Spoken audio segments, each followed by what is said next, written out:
오늘 수요 기도에 나온 모든 분들을 예수님의 이름으로 환영합니다. 예수님께서 공생의 사역을 시작하실 때에 초기에 하신 일이 있습니다. 그것은 바로 제자를 부르시는 일이었습니다. 어떤 이들은 자기의 일을 시작할 때 자기가 세운 그 사역의 목표를 위하여 준비하기도 하고 자금을 모은다든지 그런 여러 가지 일들을 할지 모릅니다. 그런데 예수님께서 자신의 사역을 위하여 먼저 하신 일이 제자를 삼는 것이라는 것은 매우 중요한 점입니다. 예수님이 사람들을 모아다가 아픈 사람들을 모아다가 병원을 차리셨어도 꽤 잘하셨을 것입니다.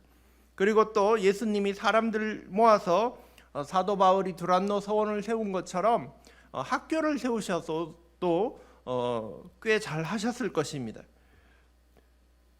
또 배고픈 사람들을 모아서 오병이어의 기적으로 먹여주는 그러한 급식소를 차리셨어도 사역을 잘 하셨을 것입니다. 하지만 예수님은 병원을 세우지도 않았고 학교를 세우지도 않았고 급식소를 세우시지도 않았습니다.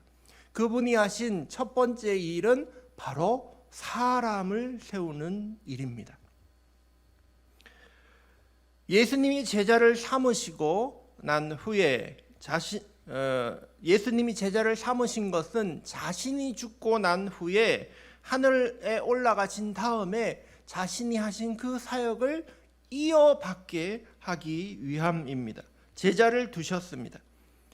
제자를 삼는 것은 그러므로 예수님의 일을 이어가는 교회에서는 매우 중요한 사명입니다.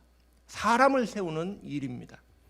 마태복음 28장에서 예수님이 부활 승천하시기 전에 주신 최고의 지상 명령은 하늘과 땅의 모든 권세를 내게 주셨으니 그러므로 너희는 가서 모든 민족을 제자를 삼으라라고 말씀하셨습니다. 제자를 삼으라라고 예수님께서 직접 이렇게 명령을 내리셨습니다. 열심히 교회 일해라 이렇게 말씀하신 것도 아니고 헌금 많이 해라 구제 많이 해라 이렇게 하신 것도 아니고 꼭 집어서 말씀하시기를 제자를 삼아라 라고 얘기하셨습니다. 이것이 매우 중요한 일이기 때문입니다.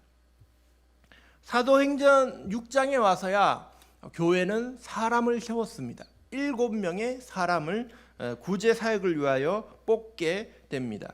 그들은 모두 성령 충만한 사람들이었고 지혜 충만한 사람들이었고 사람들에게 칭찬받는 사람들이었습니다. 그 교회가 세운 사람, 그 중에서 특히 스데반은 교회의 모델이 되는 모범이 되는 사람이었습니다. 그래서 이 스데반을 통하여 교회는 어떤 모습이어야 되는가, 교회의 모델, 모범에 대해서 오늘 말씀을 나누어 보고자 합니다.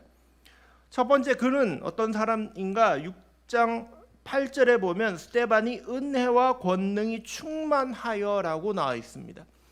스데반은 은혜와 권능이 충만한 사람이었습니다. 그런데 오늘 읽지 않은 지난번에 읽었던 6장 3절에서 보면 7명을 세우는 기준이 나오는데 성령과 지혜가 충만한 사람이라고 나옵니다. 또 5절에 보면 믿음과 성령이 충만한 사람 스데반과 나머지 6명을 뽑았다고 나옵니다. 즉 이것들을 다 모아보면 스데반은 5가지가 충만했습니다. 성령이 충만했고 지혜가 충만했고 믿음이 충만했고 은혜가 충만했고 권능이 충만했다는 것입니다. 여러분, 성령이 충만했다는 것은 스데반이 인격적으로 영성적으로 조화롭게 충만한 사람이었음을 말씀해 줍니다. 성령의 열매가 무엇입니까? 성령의 열매는 사랑과 희락과 자비와 화평과 오래 참음과 양성과 충성, 온유 절제 같은 이러한 마음의 문제를 이야기합니다. 성령 충만하면 마음이 온전해지는 사람으로 바뀌어집니다. 즉 성령 충만한 스데반은 인품이 잘 가다듬어진 사람임을 우리에게 말씀해 줍니다. 또 지혜 충만한 사람이었습니다. 지혜는 할 말과 못할 말을 구별할 줄 아는 분별력을 의미합니다. 믿음이 충만한 사람이고 성령 충만한 사람이지만 혹 어떤 사람들은 할 말과 못할 말을 구별하지 못하여 분란을 일으키는 것을 보게 됩니다. 그래서 지혜 충만한 사람이 중요합니다. 자기가 성령 받아서 뜨겁고 힘이 있지만 그것을 어떻게 말하는가도 중요하기 때문입니다. 또 스데반은 은혜가 충만한 사람이었습니다. 은혜는 하나님의 가장 기본적인 속성입니다. 성품입니다. 받을 자격이 없는 자에게 주시는 하나님의 선물이 은혜입니다. 사람이 은혜롭다라는 것은 친절하고 호의적인 사람을 말합니다. 매력적인 성품을 가진 사람을 말합니다. 우리가 흔히 저 사람 카리스마가 있다 이런 말을 하지 않습니까? 근데 그 카리스마가 은혜 카리스에서 나온 말입니다.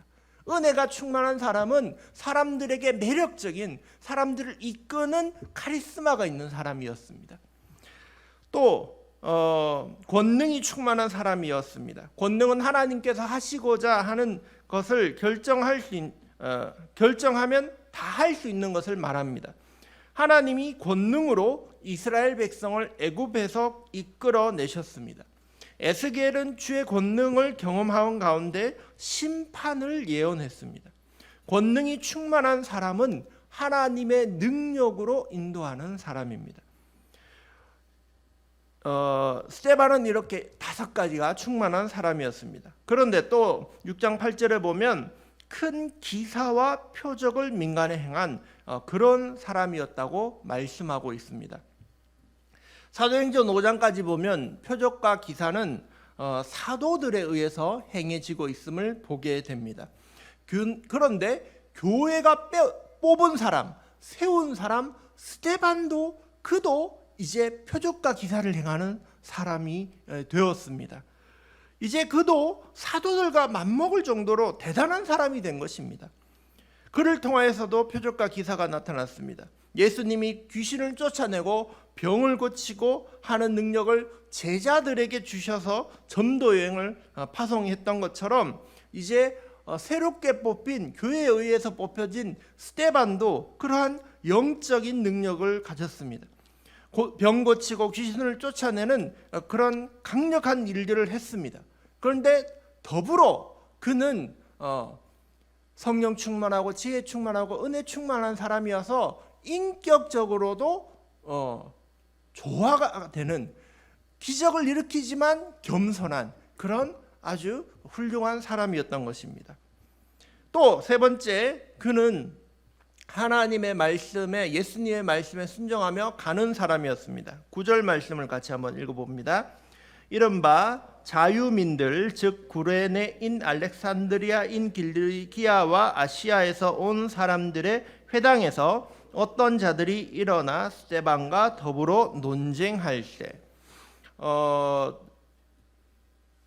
스데반이 회당에 가서 자유민이라는 이런 외국에서 온 이 유대인들과 논쟁을 하는 장면이 등장합니다.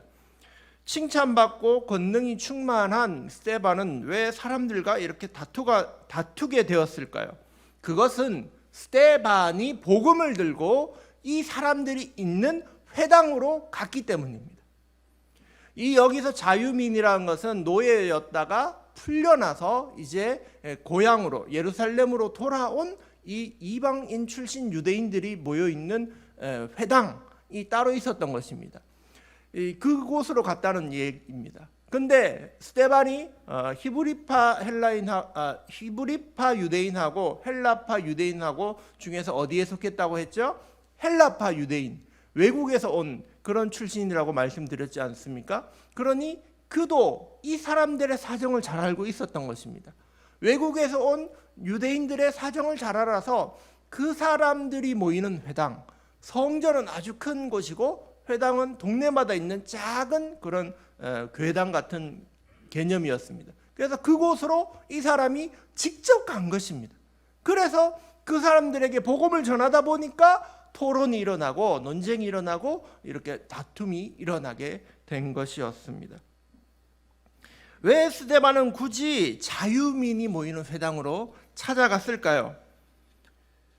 그 논쟁을 내용을 살펴보면 그는 예수 그리스도에 대해서 전달했습니다. 예수님이 하신 그 말씀, 성전을 허물어라, 3일 내로 내가 다시 세우겠다, 그 말씀을 전했던 것을 보게 됩니다. 성전에 대해서 말씀하고 예수님이 가르쳐 주신 율법에 대해서 다시 말을 했던 것입니다. 그래서 논쟁이 붙었습니다. 그렇다면 처음부터 왜 그는 회당에 찾아갔을까요? 마태복음 28장 20절 아까 읽었던 그 말씀에 예수님이 뭐라고 했습니까? 모든 족속으로 가서 제자를 삼으라라고 말씀하셨지 않습니까? 그런데 제자를 삼으라 앞에 뭐라고 적혀져 있어요? 가라라고 되어 있습니다. 첫 번째 명령은 바로 가라입니다. 가야 제자를 만나고 제자를 만나야 제자를 삼을 수 있죠. 그런데 가지도 않으면 아무것도 되지 않는 거예요. 전도하려면 예수님의 말씀에 순종해서 제일 먼저는 가야 시작됩니다. 가야 됩니다. 벤츠 판매왕에 대한 이야기를 들은 적이 있습니다. 벤츠를 가장 많이 판 그 사람의 이야기인데 그 사람에게 비결을 물었습니다. 이렇게 잘 판매한 비결이 뭡니까? 했더니 세 가지를 말합니다. 첫째, 간다. 둘째, 만난다. 셋째, 판다. 쉽죠? 가서 만나고 파는 거예요. 근데 사람들이 어디서 걸리느냐? 가는 거에서 걸리는 거예요. 가지를 않는 거예요. 또 다른 이야기 중에 보험 판매왕의 이야기를 들은 적이 있는데 그 사람 말로는 이렇습니다. 보험을 설계해서 파는 그런 분들이 계시지 않습니까? 근데 그분들이 계신 사무실이 있는데 보험 판매왕은 아침 일찍 와서 바로 준비하고 화장 딱 끝내고 5분 만에 끝내서 영업 시작되면 바로 나간다는 거예요. 그런데 놀랍게도 거기 있는 사람들 태반에 여성분들이 1시간 동안 화장을 한다는 거예요. 이거 꽂히고 저거 꽂히고 천천히 해서 그제서야 이제 슬슬 나가는 그런 모습을 보고 이분도 똑같이 얘기하는 거예요. 가야 뭐가 시작되는데 사람들이 안 간다는 거예요. 그러니까 시작되질 않는 것이죠. 예수님이 주신 그 전도의 명령 첫 번째는 뭐냐? 가라. 가서 제자 삼으라입니다. 스데반은 이 말씀에 순종한 사람이었습니다. 가라라는 말씀에 순종해서 남들이 잘 찾아가지도 않는 이방인 헬라파 유대인들이 모여 있는 그 회당에 친히 찾아갔고 그곳에서 복음을 전하다 보니까 이런 토론이 논쟁이 시작된 것이었습니다. 네 번째는 그는 지혜와 성령으로 말하는 사람이었습니다. 10절 말씀을 같이 읽습니다. 스데반이 지혜와 성령으로 말함을 그들이 능히 당하지 못하여.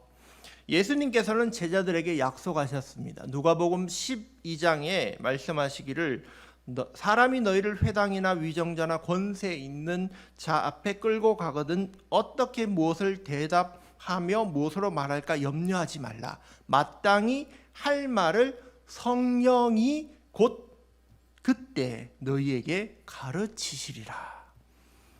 제자들이 위정자나 사람들 앞에 나가서 말할 때는 누가 말하게 해주시냐면 성령님이 그때 할 말을 입술에 담아주신다고 예수님이 약속하셨습니다. 또 누가복음 21장 15절에 내가 너희의 모든 대적이 능히 대항하거나 변박할 수 없는 구병과 지혜를 너희에게 주리라. 성령이 말하게 하시고 또 지혜도 주겠다고 예수님이 제자들에게 약속하셨습니다.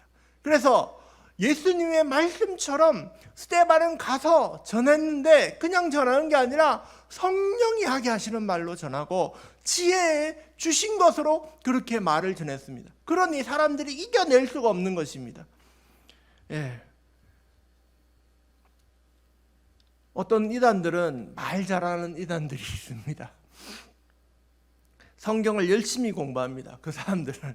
그리고 사람들을 미혹하기 위해서 앞뒤 성경을 막 줄쳐놓고 외우고 표시해놓고 이때는 요 말씀 저 때는 저 말씀 해가지고 막 펴주면서 막 이단들이 전도하는 것을 보았습니다. 고등학교 2학년 때인가 3학년 때 일인데 교회에서 이제 집으로 올 때 한 명 친구랑 길을 가고 있었습니다. 근데 성경을 든 웬 남자와 여자가 다가오더니 뭐 성경에 대해서 얘기하고 뭐 교회 어쩌고 얘기하더니 뭔가 얘기해도 됩니까? 자세한 내용은 잘 기억이 나지 않지만 기억나는 것은 여기저기 막 왔다 갔다 하면서 봐라 성경이 이렇지 않느냐 뭐 어떻게 해야 된다면서 막 얘기하는데 마음이 불편해요. 그래서 이 사람들이 이단인 것 같았어요. 그래서 알겠다 니네들끼리 잘해보라 그러면서 이제 보내주고 오니까 그 사람들의 얼굴이 천사 같지 않았어요. 그 반대 같았어요. 그래서 그들을 이제 뿌리치고 왔는데 이단들도 사람들을 유혹하기 위하여 이렇게 열심히 공부하고 일을 하고 있습니다. 그렇다면 우리는 미혹당하지 않기 위하여서라도 성경을 배우고 공부해야 됩니다. 성경은 스데반이 읽지 않은 성경의 말씀으로 그렇게 잘잘잘잘 말을 했을까요? 그렇지 않습니다. 사도들이 구제 일을 그만두면서 했는 말이 뭐였냐면 우리는 오로지 기도하는 일과 말씀 사역에 힘쓰리라고 말했습니다. 즉 그전에도 교회가 세워졌을 때 사도들은 말씀 공부를 시켰던 겁니다. 사람들에게 성경을 가르치고 말씀을 가르치고 설교를 했던 것입니다. 그래서 그 사람들이 그것을 배우고 듣고 익혔던 것이죠. 이제 더 집중해서 사도들이 그 일을 하겠다고 말하는 것입니다. 그런데 스데반은 예수님을 그 성령 강림 사건 이후에 처음 믿었지만 그럼에도 불구하고 말씀을 잘 듣고 배웠기 때문에 가서 성령이 말하는 대로 지혜롭게 그렇게 말할 수 있었던 것입니다. 여러분, 사람들은 초대교회 사람들은 기도와 말씀 사역에 힘을 썼습니다. 그래서 초대교회 사람들이 나중에 복음이 전파되어져서 사마리아와 저 수리아의 안디옥에까지 복음이 전파되어지자 그곳에 말씀 가르치는 사람을 파송합니다. 그 사람이 바로 바나바였습니다. 그러자 바나바는 나 혼자 가기 좀 그렇다 해서 율법 교사였던 사울이었던 바울을 데리고 함께 사역하러 떠나가게 됩니다. 교회는 이렇게 계속해서 말씀 사역에 힘을 썼습니다. 자, 다음의 특징은 그 사람에 대한 특징이 아니라 외부적인 요인입니다. 이런 모범적인 교회 사람이 나타나면 세상은 어떻게 그를 대하는가? 다섯 번째 특징은 뭐냐면 핍박을 받는다입니다. 스데반을 보면 정말 말씀 위에 바르게 선 사람이었고 성령 충만한 사람이었습니다. 은혜 충만한 사람들이었습니다. 그러나 정말 말씀이 바르게 세워진 사람이라면 세상과 충돌할 수밖에 없습니다. 세상은 거짓되고 잘못되었기 때문에 진리와 참을 전하는 말씀을 가지고 살아가는 사람들하고는 부딪힐 수밖에 없는 거예요. 11절과 13절의 내용 말씀을 같이 한번 먼저 읽겠습니다.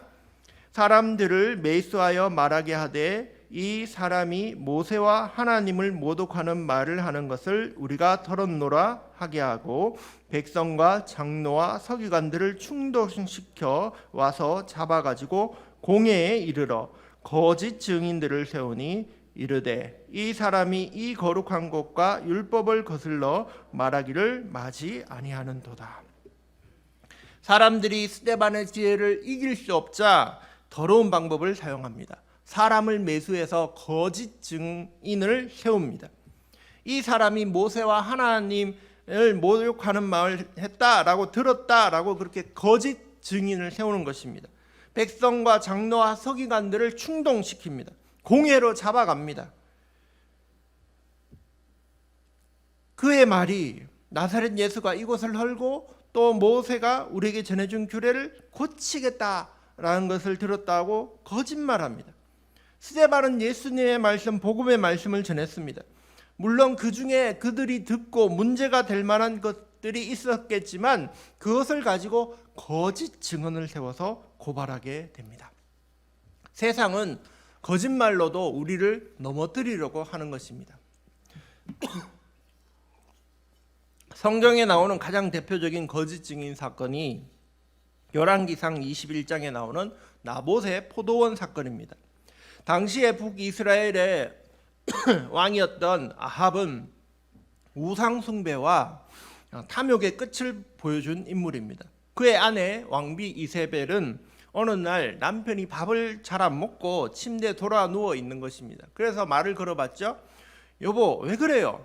그러자 저기 아름다운 포도원이 있는데 이스라엘 사람 나봇 포도원을 내가 갖고 싶어서 돈 준다고 했는데도 안 팔고, 바꿔오자고 그래도 안 팔고, 아이고 내가 저거 갖고 싶은데. 그래서 남편하고 아내가 대화를 하는 겁니다. 그러자 이세벨이 말합니다. 여보, 그거 갖고 지금 뭘 그래요? 내가 해결해 줄게요 하고는 이세벨이 편지를 씁니다. 백성의 장로와 귀족에게 편지를 써서 그 나봇을 향하여 불량한 자 두 사람을 세워서 하나님과 왕을 저주했다라고 말해라. 그리고 돌로 쳐 죽여라. 이렇게 편지로 거짓 증언을 세웁니다. 그렇게 한 사건이 가장 유명한 사건이고, 또 유명한 사건은 우리가 가장 잘 아는 사건입니다. 바로 예수님의 재판입니다. 예수님의 재판도 부당한 재판, 억울한 신문을 당하는 재판이었습니다. 사람들은 예수님을 사형 심판하기 위하여 누구에게 데려가냐 하면 바로 빌라도 총독, 로마 총독에게 예수님을 끌고 갑니다. 그런데 빌라도가 이렇게 말합니다. 나는 이 사람의 죽일 죄를 발견하지 못하겠노라. 그런데 사람들이 뭐라고 얘기하냐면 강도 바라바는 풀어주고 예수를 십자가에 못 박으라고 이야기합니다. 거짓 증언으로, 거짓말로 예수님을 심판하고 재판하고 십자가에 넘겨준 것입니다. 아무 죄도 없는 예수님이 십자가에 달려 돌아가신 것입니다. 세상은 이렇게 한다는 것입니다. 결론의 말씀 15절 말씀 같이 읽겠습니다. 공회 중에 앉은 사람들이 다 스데반을 주목하여 보니 그 얼굴이 천사의 얼굴과 같더라. 야, 놀랍지 않습니까? 지금 상황이 어떤 상황이라고요? 지금 스데반이 억울하게 잡혀왔어요. 거짓 증인들이 세워져서 저 사람 나쁜 놈이에요 그렇게 해가지고 사람들이 다 충동돼서 막 분노하고 미워하는 그러한 현장 속에서 스데반의 얼굴이 화를 내지 않고 슬퍼하지 않고 천사의 얼굴과 같다는 거예요. 놀랍지 않습니까? 어떻게 이럴 수가 있습니까? 결국 우리가 잘 알듯이 7장 마지막에 가면 스데반은 돌에 맞아 죽게 됩니다. 근데 그를 잡아온 사람들이 살기등등한데 그 사람 앞에서 스데반은 답답해하든지 억울해하든지 이렇게 해야 좀 인간적으로 정상이 아니겠습니까? 근데 그의 얼굴이 천사와 같았다는 거예요. 그는 도대체 무엇을 바라보고 있었기 때문에 얼굴이 천사와 같았을까요? 성경은 말씀합니다. 7장 55절에 보면 스데반이 성령 충만하여 하늘을 우러러 봅니다. 주목하여 봅니다. 그곳에서 하나님과 예수님이 벌떡 서 있는 걸 봅니다. 누구를 바라보고 있었습니까? 예수님을 바라보고 있었던 거예요. 그러한 자기가 죽을 위기의 상황 속에서도 이 사람은 예수님만 바라보고 있었던 거예요. 그러니까 이 앞에 사람들이 아무리 충동하고 나를 미워하고 억울한 소리를 해도 얼굴이 천사와 같았던 것입니다. 이것이 교회의 모범이 되는 사람의 특징입니다. 세상이 우리를 억울하게 해도, 세상이 우리를 몰라줘도 우리는 얼굴을 천사와 같이 할 수 있어요. 예수님 바라보면 우리도 얼굴이 천사와 같을 줄 믿습니다. 죽음의 순간까지도 스데반은 이렇듯 예수님을 닮아 있습니다. 예수님처럼 억울한 재판을 받고 예수님처럼 사람들에게 죽임을 당하였고 마지막에 죽을 때도 그는 이렇게 얘기합니다. 7장 60절에 주여 이 죄를 그들에게 돌리지 마옵소서. 예수님처럼 사람들을 용서하고 죽는 거예요. 교회는 이러한 교회가 되어야 됩니다. 이것이 교회의 모범이고 모델입니다. 책 중에 그 청년 바보 의사라는 책이 있습니다. 의사인데 별명이 바보예요. 어떻게 그럴 수 있습니까? 왜냐하면 그는 자기 것을 조금 더 챙길 줄 모르고 남을 위해서 살아온 사람이었습니다. 그는 자신의 돈과 시간을 대부분 남을 위해서 사용했습니다. 이 청년은 돈이 없어 검사를 받지 못하는 조선족 할아버지를 위하여 자기가 대신 비용을 내주기도 하고, 또 집과 교회가 너무 멀어서 힘들어하는 후배를 자기의 차에 태워서 계속 실어 날라주고, 의사로 일할 때 암병동에 배정됐는데 암 환자들이 잠이 없대요. 밤에 잠을 잘 못 잔답니다. 근데 밤중에 그 6인실에 가서 조용히 한 명 한 명 그 환자들을 위해서 기도해 줬다는 거예요. 누군가의 아버지, 누군가의 남편, 누군가의 아들인 그들이 한숨 쉴 때 한 가운 입은 이 청년이 그들의 뼈만 남은 앙상한 손을 붙잡아 주면서 여호와 라파의 하나님, 우리 환자분의 병을 낫게 하여 주십시오 라고 기도했다는 거예요. 또 초보 간호사가 비싼 약을, 혈전용해제를 병을 깨트려서 발을 동동 구르고 있을 때 여분을 찾아서 채워주기도 하고, 기용으로 그 응급실에 들어온 만취 환자가 배가 고픈데 컵라면 먹고 싶은데 그러자 문 닫힌 식당에 가서, 직원 식당에 가서 찬밥 한 그릇만 달라고 해서 그 밥을 떠서 그 사람에게 먹여주기도 했다는 것입니다. 2000년 의학 분업이 있었습니다. 그것으로 인하여 의사들이 다 파업을 했어요. 근데 그는 환자 곁을 떠날 수 없다면서 소신을 꺾지 않고 홀로 병원에 남아서 환자들을 지켰습니다. 그런데 그가 33세의 나이로 병이 들어 죽게 됩니다. 풀밭에 앉아서 밥을 먹다가 유행성 출혈열에 걸리게 되고 한 달 후에 사망합니다. 그런데 이 소식을 들은 사람이 서울 영락교회에서 치러진 그 장례식에 4,000명이나 되는 사람들이 전국에서 몰려와서 장례식에 영정사진을 걸지도 않았는데 사람들이 줄을 서서 장례식에 조문을 했다는 것입니다. 그가 사람들에게 베푼 사랑이 너무나 많아서 책으로 한 권 쓰여지고, 그거 나온 다음에 또 한 권이 2탄이 쓰여졌습니다. 이런 사람이 교회의 모델입니다. 예수님을 닮은 바로 이 사람이 교회의 모델입니다. 오늘 이 스데반의 모습을 보십시오. 예수님을 닮아 있지 않습니까? 네.